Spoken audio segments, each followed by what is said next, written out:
సుదీర్ఘ తెలంగాణ ప్రజల ఆకాంక్ష 60 ఏళ్ళ ఆకాంక్షని ఇలా ఆ ఉద్యమ స్ఫూర్తిని నిలబెడుతూ విద్యార్థి ఉద్యమకారులుగా ఈ పోరాటంలో భాగస్వామయ్యేటువంటి అవకాశం మాకు ఉస్మానియా కేంద్రంగా తెలంగాణ ఉద్యమం ఇచ్చింది. ఈ తెలంగాణ ఉద్యమంలో తెలంగాణ విద్యార్థి సంఘం నాయకుడిగా ఒక క్రియాశీలకమైనటువంటి పాత్ర, కాలేజీ స్థాయి నుంచి వెళ్ళి ఇలా రాష్ట్ర స్థాయి వరకు ఉన్నటువంటి విద్యార్థులందరినీ ఈ ఉద్యమంలో భాగస్వామ్యం చేయడానికి అప్పుడు గద్దరన్న సారథ్యంలో గో టు కాలేజెస్ అని కాలేజ్ టు కాలేజ్ తిరుగుతూ తెలంగాణ ఎవరి కోసం, ఎందుకోసం వస్తే ఎట్లాంటి తెలంగాణను సాధించుకోవాలనేటువంటి దాన్ని భావజాల వ్యాప్తిలో భాగంగా మొత్తం తెలంగాణ వ్యాప్తంగా ఉన్నటువంటి సాధ్యమైనంత వరకు మేము అప్పుడున్నటువంటి మాకున్నటువంటి ఆ పరిధిలో 6 జిల్లాలు తిరగడం జరిగింది. అంటే అన్ని కాలేజీలలో విద్యార్థులను, డిగ్రీ జూనియర్ కాలేజీలో విద్యార్థులను తెలంగాణ ఉద్యమంలో భాగస్వాములు చేయడానికి కోసం ఇలా ఆ భావజాల వ్యాప్తిలో అక్కడి నుంచి తెలంగాణ విద్యార్థి ఉద్యమాన్ని బలోపేతం చేసుకుంటూ రావడం జరిగింది. అట్లా ఈ తెలంగాణ రాష్ట్రాన్ని అవమానపరిచిన, ఈ అస్తిత్వాన్ని మీద ఎవరైనా అవాకులు చెవాకులు పేల్చినా కూడా ఎక్కడ కూడా వెనుకడుగేయకుండా ఒక మిలిటెంట్స్ తరహా ఉద్యమాన్ని తెలంగాణ విద్యార్థి సంఘం టీవీఎస్ పోషించింది. 2006లోనే తెలంగాణను అసలు ఈ తెలంగాణ అవమానపరిచే విధంగా మాట్లాడినటువంటి అప్పుడు ఆంధ్ర ప్రాంత ఒక వ్యాపారవేత్త పైన సోమాజిగూడ ప్రెస్ క్లబ్లో లగడపాటి పైన దాడి చేసి ఒక సంచలన కేంద్రంగా మారింది తెలంగాణ విద్యార్థి సంఘం. అంటే మా ప్రాంతంలో వ్యాపారాలు చేస్తూ, మా ప్రాంతంలో రాజకీయం చేస్తూ, ఈ గడ్డపైన నీ వ్యాపారాలు ఉంటాయి, ఈ మా పైన ఆధిపత్యంగా మాట్లాడతావా అనేటువంటి ఆ అహంకారపూరితమైనటువంటి మాటలకు సమాధానంగా ఇలా సోమాజిగూడ ప్రెస్ క్లబ్లో దాడి చేయడం జరిగింది.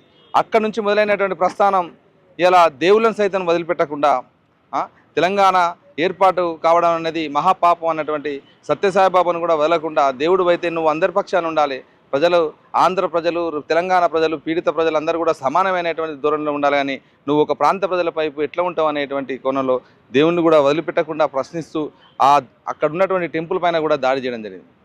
తెలంగాణకు అడ్డొస్తే దేవుని సైతం వదలమనేటువంటి రీతిగా ఆనాడు ఉద్యమాన్ని నడిపినటువంటి తెలంగాణ విద్యార్థి సంఘం జేఏసీలో ఐక్య సంఘటనలో మొత్తంగా Osmania university joint action committee, Telangana student joint action committee నిర్మాణం అయిన తర్వాత ఈ ఉద్యమాన్ని మరింత బలోపేతం చేస్తూ తెలంగాణ వ్యాప్తంగా ఒక పోరాట రూపాన్ని తీసుకొని మనం ప్రజలందరినీ, విద్యార్థులందరినీ మమేకం చేయడం జరిగింది.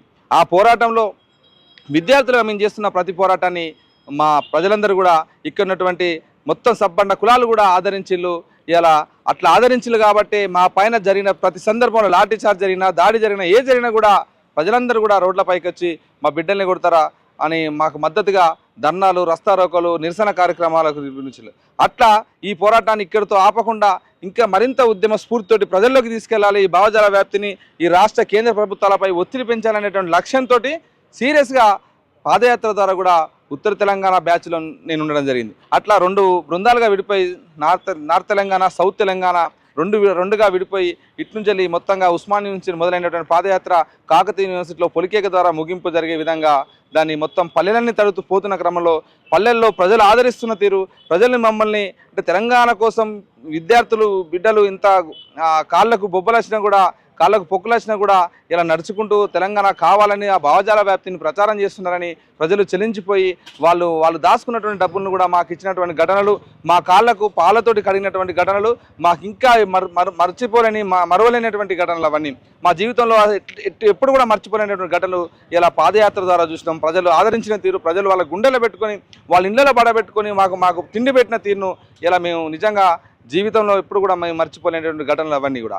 అట్లా ప్రజలందరినీ భాగస్వామ్యం చేస్తూ మళ్ళీ వచ్చిన తర్వాత తిరిగి ఉస్మానియా యూనివర్సిటీకి వచ్చిన తర్వాత మళ్ళీ విద్యార్థి గర్జన ద్వారా కానీ ఇంకా రకరకాల పోరాట రూపాలను ఎంచుకున్నప్పుడు ఇలా ప్రజలందరినీ భాగస్వామ్యం చేస్తూ మేము ఇచ్చిన ప్రతి పిలుపుకు ప్రజలు దీంట్లో భాగమైనలు. విద్యార్థులే కాదు, విద్యార్థులతో పాటు ప్రజలందరూ భాగస్వామ్యాలు. రాజకీయ నాయకులు, అప్పుడున్నటువంటి రాజకీయ పార్టీలు ఎలాంటి డ్రామాలైనా కూడా వాటన్నిటి కూడా చెక్ పెడుతూ ఎక్కడికక్కడ ఉద్యమాన్ని మరింత అడ్వాన్స్ చేస్తూ కేంద్ర రాష్ట్ర ప్రభుత్వాల మీద రాష్ట్ర సాధన లక్ష్యంగా ఇలా విద్యార్థి ఉద్యమం మాత్రమే నిజాయితీగా తెలంగాణ పోరాటంలో ముందుకు తీసుకుపోయింది. ఆ విద్యార్థులే ఇలా తెలంగాణ రాష్ట్ర సాధనలో కీలక పాత్ర పోషించడానికి ముమ్మాటికి నిజం. ఎందుకంటే ప్రజలు దీంట్లో ప్రజలు భాగమైనలు కాబట్టి విద్యార్థులు కూడా ఆ ఉద్యమాన్ని ముందుకు తీసుకుపోయినలు. అట్లా పోరాడుతున్న క్రమంలో ఇలా మిలియన్ మార్చ్ లాంటిది, ఇలా మిలియన్ మార్చ్లో ఈ ఉస్మానియా యూనివర్సిటీ నుంచి ఆ రోజు మా పైన నిర్బంధం అంతా ఇంత కాదు.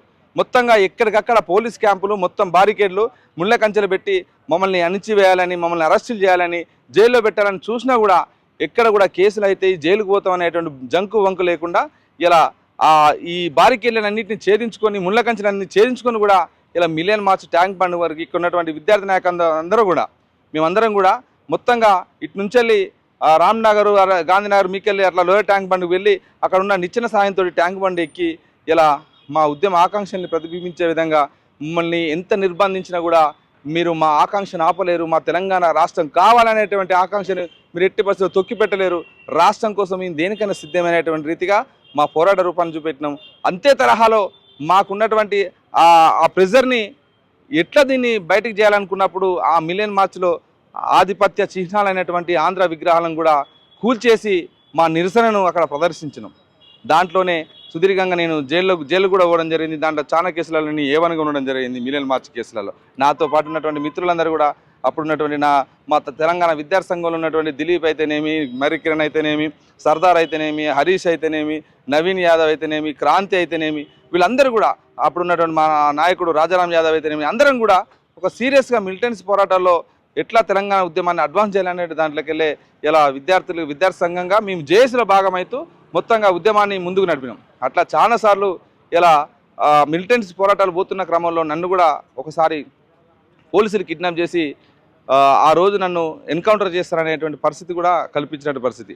ఆ టైంలో తల్లి కోడి తన పిల్లల్ని రెక్కల కింద పెట్టుకొని కాపాడినట్టుగా గద్దరన్న నన్ను ఆ ముషిరాబాద్ పోలీస్ స్టేషన్లో ఉంటే ఆ రోజు పోలీసులతో పోరాడినటువంటి తీరు రాత్రి 11 గంటల వరకు కూడా వాడిని వదిలిపెట్టండి, నేను అక్కడి నుంచి పోలీస్ స్టేషన్ నుంచి పోనేటువంటి రీతిలో భీష్మించుకొని కూర్చొని మొత్తం అప్పుడున్నటువంటి కాంగ్రెస్ పెద్దలందరితోటి మాట్లాడి గొడవ చేసి నన్ను ఆ క్షణాన నన్ను విడిపించుకొని పోయి తీరు నిజంగా నేను ఎప్పటికి కూడా మర్చిపోలేను. అట్లా ఉద్యమంలో ఎన్నో జ్ఞాపకాలు, ఎన్నో అనుభవాలు, తెలంగాణ పోరాటంలో ఎన్నో ఇబ్బందులు పడ్డాం, చాలా ఇబ్బందులు పడ్డాం. ఇలా కేసులై జైళ్ళ పాలై ఇలా మేము కొంత నష్టపోయినప్పటికి కూడా మాకు ఒక సంతోషం మిగిలింది.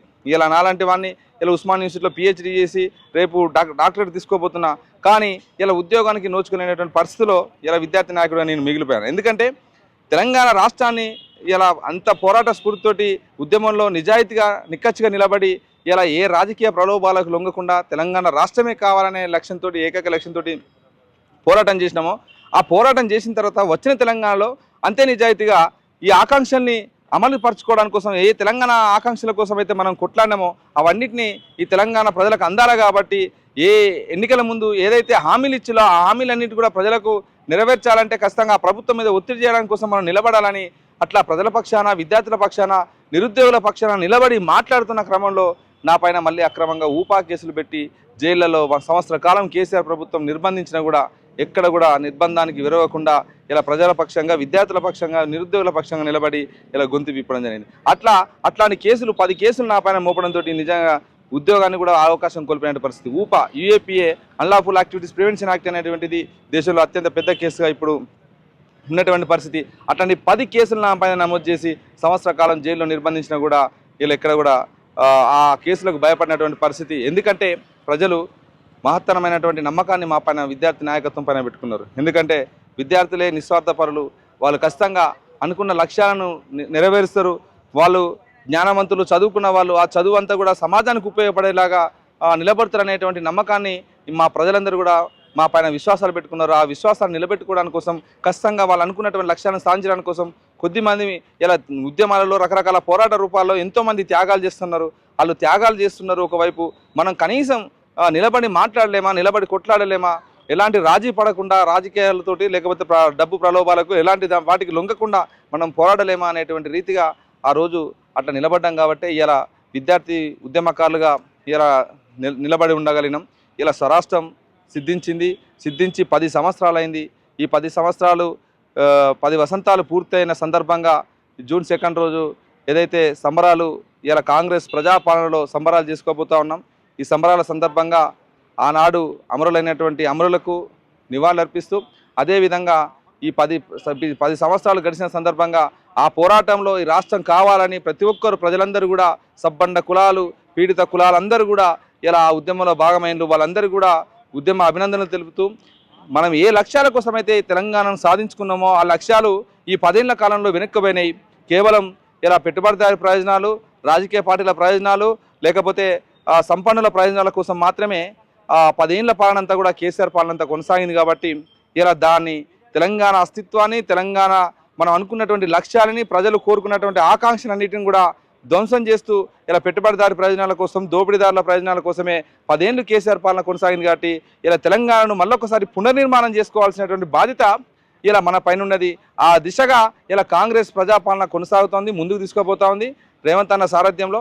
దాంట్లో నిజంగా భాగమైనందుకు మేము గర్వంగా ఫీల్ అవుతా ఉన్నాను. ఖచ్చితంగా ఈ తెలంగాణను అమరులు ఆకాంక్షించిన విధంగా, ప్రజలు కోరుకున్న విధంగా ఒక ప్రజాస్వామికంగా స్వేచ్ఛ, సమానత్వం, దోపిడీ, పీడన, అసమానత లేనటువంటి అభివృద్ధితో కూడినటువంటి విద్య, వైద్యం అందరికీ అందే విధంగా ఉండేటువంటి తెలంగాణను మేము కాంక్షించినాం. ఉద్యమంలో నిజాయితీ నిలబడ్డం, పోరాటం చేసినాం. ఖచ్చితంగా ఈ కాంగ్రెస్ ప్రజాపాలనలో ఆ దిశగా అడుగులు వేయడానికి కోసం ఆ పార్టీలో ఉంటూ ఖచ్చితంగా మా ప్రభుత్వాన్ని మేము తగిన సందర్భంలో మా సూచనలు ఇచ్చుకుంటూ దాంట్లో భాగమైతూ, ఆ అభివృద్ధిలో భాగమైతూ ఆ దిశగా మేము ఒక ప్రజాస్వామిక తెలంగాణ నిర్మాణం చేసుకోవడానికి కోసం మేము ఖచ్చితంగా ఆ దిశగా అడుగులు వేస్తామని, భవిష్యత్తులో ఆ తెలంగాణ ప్రజాస్వామిక తెలంగాణని, ప్రజలకు ఆంక్షించిన తెలంగాణని ఇలా నిర్మాణం చేయడానికి కోసం మరింత ఉద్యమ స్ఫూర్తితో ముందుకు కదులుతామని ఈ సందర్భంగా తెలుపుతా ఉన్నాం.